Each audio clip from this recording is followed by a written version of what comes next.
I didn't get to see it. You didn't get to see it? I watched on TV. Oh, well, I tried to chase him down just like every last one of the teammates and staff that we had out there. A special moment for a special player. Happy to be a part of it.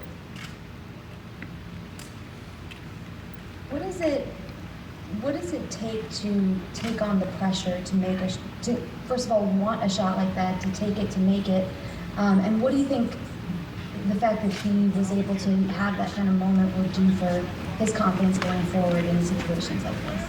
Well, it's not about making a shot. It's about having a belief of just taking it for one and living with the result. You know, I think right back, to our game right before COVID hit.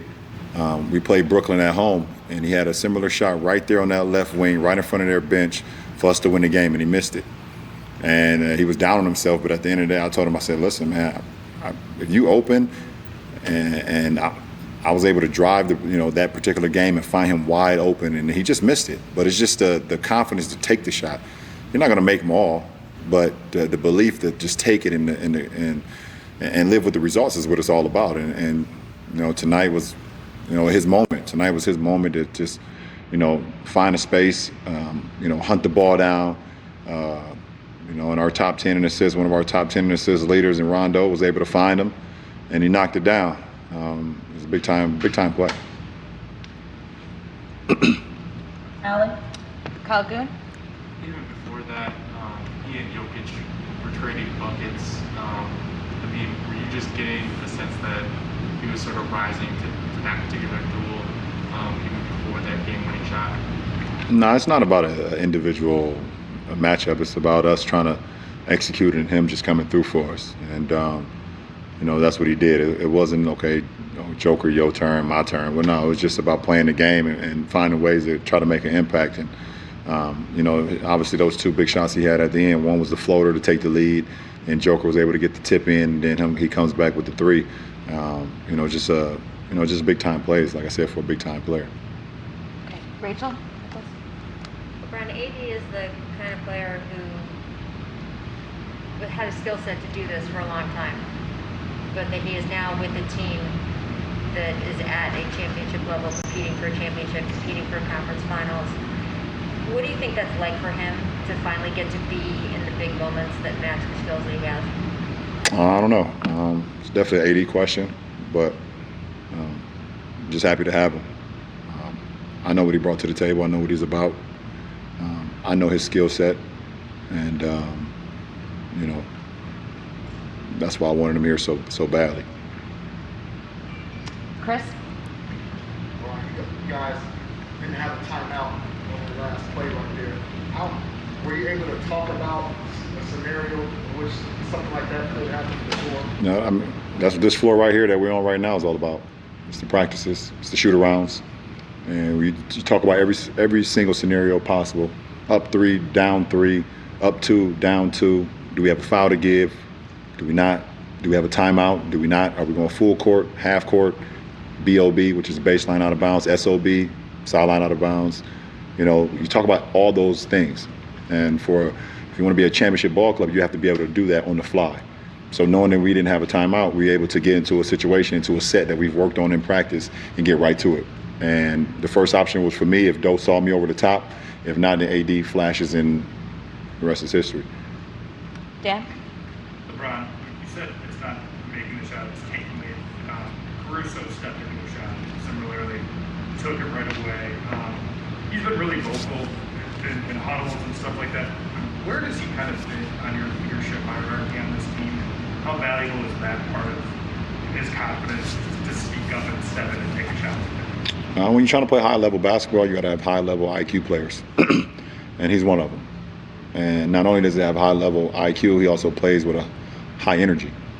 And we know we're going to get out of him every night. It's not about him making shots, but we know he's going to defend, and he's going to play at a level that he's capable of playing at. And we all know that once he checks into the game every single night. So we know what to expect out of him. And to be honest, when he makes shots, it's extra credit for us. But he puts that work in on his offensive skill set to get better and better. And, we love everything about him. Willing leader, too, it seems like? Absolutely. Absolutely. All right, we'll throw it back to Tanisha. Mike Trudell? Hey, LeBron, Mike Trudell in LA. If I could jump off the court for a second, if I read the sweatshirt correctly, it said change isn't made from watching on the sidelines. You're more than a vote sweatshirt that you wore on the way in. I just wanted to ask you about that and where your mindset is as this run continues, and where your mind is outside of the court. For sure. I mean, I know we're here playing the game, but I'm not losing the fact of what's important as well.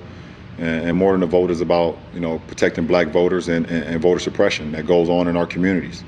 And like you said, it's not changes are made by sitting on the sidelines, and that's one of our slogans, and we're very proud of that. And getting the people that want to join us, getting them gear and wearing the T-shirts and wearing the hats and wearing the hoodies, because when they go in their community, it's something they can continue to continue to educate, continue to make people empower about this movement. And because we always talk about change in our communities, and now we have an opportunity. We have an opportunity to really create change for the better, and we look forward to this opportunity. And if I could flip back to the court, going back to 2009, remember the bank shot, of course you do, but the shot against Orlando. What was it like that night going to sleep? And I know this is a question for AD too, but what is that to hit a shot that you kind of dream of growing up, right? Isn't that kind of that situation? I mean, to be completely honest, man, it was probably one of the greatest moments of my career up until that point. Just knowing the situation, we were about to go down 0-2, and we had home court advantage, and we knew how powerful that Orlando team was, playing against actually my teammate right now in Dwight. So, for me to be able to hit that shot, it was a huge moment for me. And I'm still a young kid at the time, so big time. The one thing I wish AD had tonight with the shot that he made, I wish we were playing at Staples.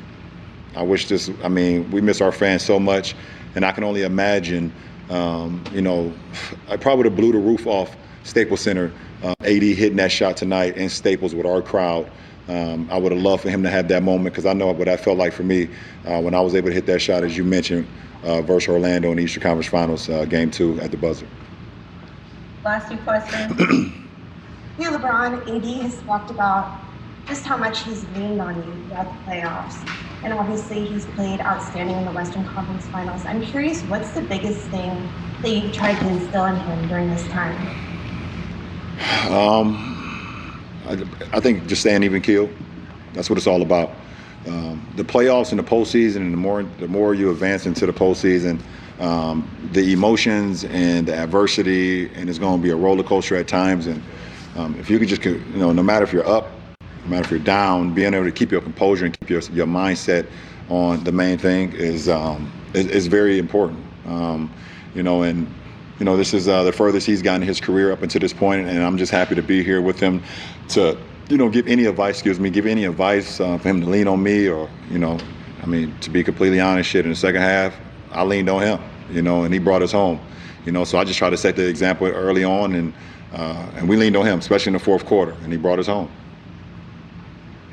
LeBron, Anthony came to LA asking for this pressure and asking for this kind of burden to be a great player in the playoffs. This is obviously a process that you've gone through.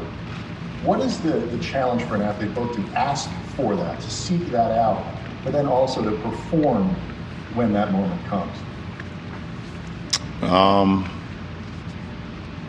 I don't know. I think for me personally, it's always been about the man in the arena. The quote from Theodore Roosevelt. It's about the guy that's in the arena, that's gone through everything, the blood, the sweat, the tears, and in our situation, the competition. But it's about the work that you put in and the belief in yourself. It's not about the doubters or the naysayers or the people who's going to talk about you and try to slander you and put you down and bring you down every single day. It's not about them, because they've never been in the arena. They don't understand. So, AD, he know how special he is. And when he don't, I'll be the first one to tell him how special he is. And, he wanted to be here. I'm happy he wanted to be here, because if he didn't, we wouldn't have a moment like tonight. So that's what it's all about. But, you put that pressure on yourself when you don't really care about what other people think. Because what other people think, it doesn't really matter, because they don't understand. Anybody can talk from outside. But if they got into the ring, or they got into the arena, probably 10 times out of 10 they shit the pants. All right, thanks, LeBron. Anthony Davis, only Laker to score in the last 5 minutes of the game.